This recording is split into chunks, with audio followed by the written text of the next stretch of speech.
the sound of my voice. Move by the light, make a choice. Listen to my voice. I got something to say. This is your Resolve to Read daily reading. It's November 2nd, and we're reading from the Gospels in chronological order. Leaving that place, Jesus withdrew to the region of Tyre and Sidon. He entered a house and did not want anyone to know it, yet he could not keep his presence secret. A Canaanite woman from that vicinity came to him, crying out, "Lord, Son of David, have mercy on me.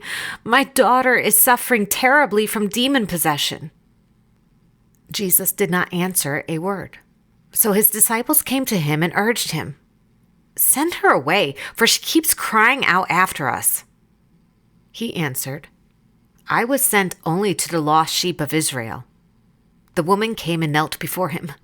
"Lord, help me," she said. He replied, "It is not right to take the children's bread and toss it to the dogs." "Yes, Lord," she said, "but even the dogs eat the crumbs that fall from the master's table." Then Jesus answered, "Woman, you have great faith. Your request is granted." And her daughter was healed from that very hour. Then Jesus left the vicinity of Tyre and went through Sidon, down to the Sea of Galilee, and into the region of the Decapolis. There, some people brought to him a man who was deaf and could hardly talk, and they begged him to place his hand on the man. After he took him aside, away from the crowd, Jesus put his fingers into the man's ears. Then he spit and touched the man's tongue. He looked up to heaven and with a deep sigh said to him, "Ephata," which means, "be opened." At this, the man's ears were opened, his tongue was loosened, and he began to speak plainly. Jesus commanded them not to tell anyone, but the more he did so, the more they kept talking about it. People were overwhelmed with amazement. "He has done everything well," they said. "He even makes the deaf hear and the mute speak." Great crowds came to him, bringing the lame, the blind, the crippled, the mute, and many others, and laid them at his feet, and he healed them. The people were amazed when they saw the mute speaking, the crippled made well, the lame walking, and the blind seeing, and they praised the God of Israel. During those days, another large crowd gathered. Since they had nothing to eat, Jesus called his disciples to him and said, "I have compassion for these people. They have already been with me 3 days and have nothing to eat. If I send them home hungry, they will collapse on the way, because some of them have come a long distance."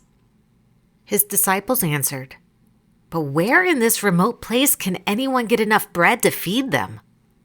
"How many loaves do you have?" Jesus asked. 7, they replied. He told the crowd to sit down on the ground. When he had taken the 7 loaves and given thanks, he broke them and gave them to his disciples to set before the people, and they did so. They had a few small fish as well. He gave thanks for them also, and told his disciples to distribute them. The people ate and were satisfied. Afterwards, the disciples picked up 7 basketfuls of broken pieces that were left over. About 4,000 men were present.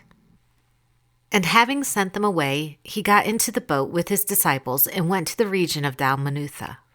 The Pharisees and the Sadducees came to Jesus and tested him by asking him to show them a sign from heaven. He replied, "When evening comes, you say, 'It will be fair weather, for the sky is red.' And in the morning, 'Today it will be stormy, for the sky is red and overcast.' You know how to interpret the appearance of the sky, but you cannot interpret the signs of the times. A wicked and adulterous generation looks for a miraculous sign, but none will be given it except the sign of Jonah." Then he left them, got back into the boat, and crossed to the other side. The disciples had forgotten to bring bread, except for 1 loaf they had with them in the boat. "Be careful," Jesus said to them. Be on your guard against the yeast of the Pharisees and the Sadducees." They discussed this with one another and said, "It is because we have no bread." Aware of their discussion, Jesus asked them, "Why are you talking about having no bread? Do you still not see or understand? Are your hearts hardened? Do you have eyes but fail to see and ears but fail to hear?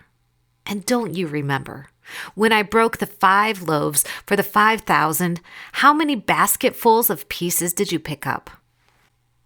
12, they replied. "And when I broke the 7 loaves for the 4,000, how many basketfuls of pieces did you pick up?" They answered, 7. He said to them, "Do you still not understand? How is it you don't understand that I was not talking to you about bread? But be on your guard against the yeast of the Pharisees and Sadducees." Then they understood that he was not telling them to guard against the yeast used in bread, but against the teaching of the Pharisees and the Sadducees.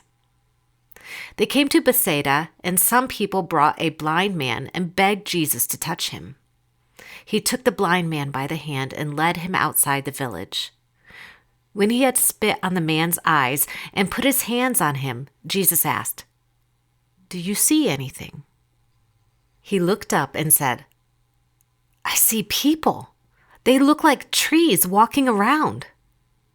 Once more, Jesus put his hands on the man's eyes. Then his eyes were opened, his sight was restored, and he saw everything clearly. Jesus sent him home, saying, "Don't go and tell anyone in the village." This is the word of Yahuwah. Thanks be to God.